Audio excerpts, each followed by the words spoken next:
as Enzo Almini. He arrived in the UK several years ago, began going to church in 2015, and he met this obviously wonderful couple at Liverpool's Anglican Cathedral.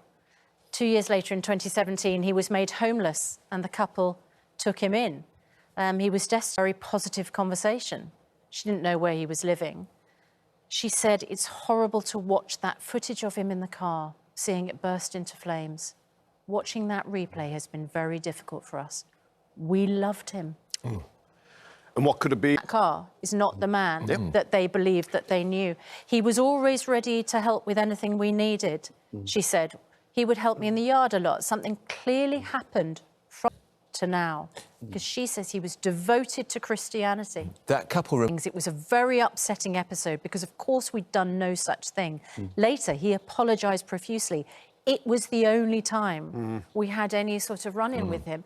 I mean, if that had happened, is that the sort of thing you would recover? Dave Perry and the wife of Dave Perry, who had, was driving that car, and friends for their concern, said her husband was extremely sore and just trying to process what happened. He must be in deep shock. Some reports weren't that he might have got out, locked the doors, known what was happening. A hero because he survived. Yeah. Because he was there. He's a hero, but also, actually, when you look at the footage... Oh, God, absolutely. Dave Perry's wife, just want to finish this, added, the explosion happened while he was in the car, and how he managed to escape is an utter miracle. And the pictures are so shocking. And so as a result, of course, the threat level is now raised. Yeah. But we're obviously being told to be on alert. Yeah.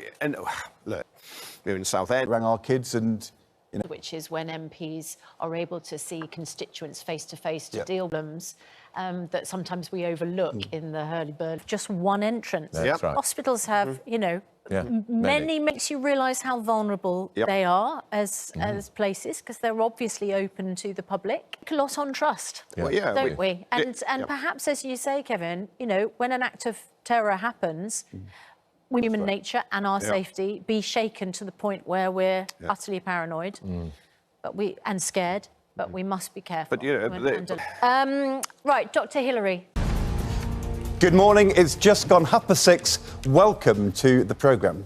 We have extraordinarily more details about this shocking event outside the maternity hospital. And the Daily Mail this morning revealed hospital bomber, a Christian convert. Ahmed al-Swalami, the couple, the devoted. Stark contrast, we have the cab driver. Of course, the murder of David Amos has raised the concern of those who... Fear and worry amongst the children and the spouses. But of course, if you remember...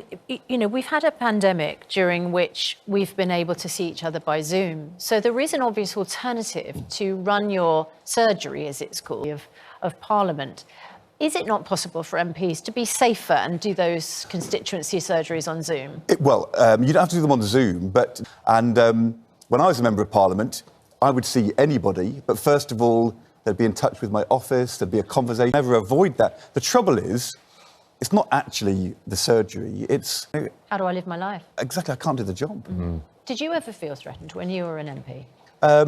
Housing or benefits? Or... But, I mean, it's the same as being a doctor.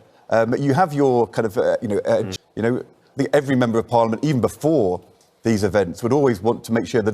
We'll let you all go. The front page of The Sun this morning reveals the I'm a Celebrity lineup. And finally, we can stop saying we neither confirm nor deny the fact that Richard Madeley is in the jungle. But yes, Richard Madeley is in the jungle. Been an MP, then he could have... Richard... There are many reasons I couldn't do it. But the rats is obviously... Even now, I feel physically traumatized. It's the things you'd have to eat. And the heights. When Kate did the walking the plank... Don't mind that. Goodness... Richard has been kept in quarantine for a couple of... I think everyone did. I don't think it was exclusive to Richard. And has sent us a little message. Were you saying, Kevin, that they won't get a word omen?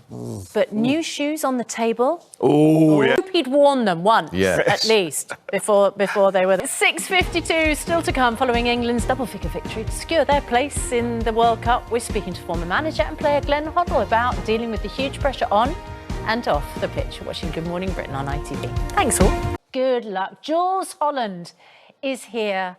Those who were lucky enough to see about the fact that, of course, your life was changed by piano. What would you have done if your grandmother... Don't know, what would any of us done, you know, if we didn't do what... You've been in prison, Jules. The album, because you mentioned what a pianola is, to know what that is and how... And those thoughts and the fact that I've now got my grandmother's piano, my mother had it, I now have it, and I've now made a record with the piano and its friends. I mean, it's a piece of furniture, it's a musical instrument, it's like a way of gathering people. Show. I mean, that's what sort of rather brought it together. Oh. Yes. Yes. Lang. Yes. I'm not so proud of that. Exactly. Thank you. Meant that all of these wanted to be. So the piano... Musical achievement of your life that you are... Tom Jones sings a song I've written, and that's, I wouldn't say led into gold, but it makes it sort of amplifies it into a much better thing. So I had Seeing Adele doing this mega interview and new album she's doing, that you actually launched her, Dreamer. she was, which I thought was really sort of moving. Place for so many gems. That's right. The programme. I'll play you a little bit of Hard Times, but I hope we're not in them. But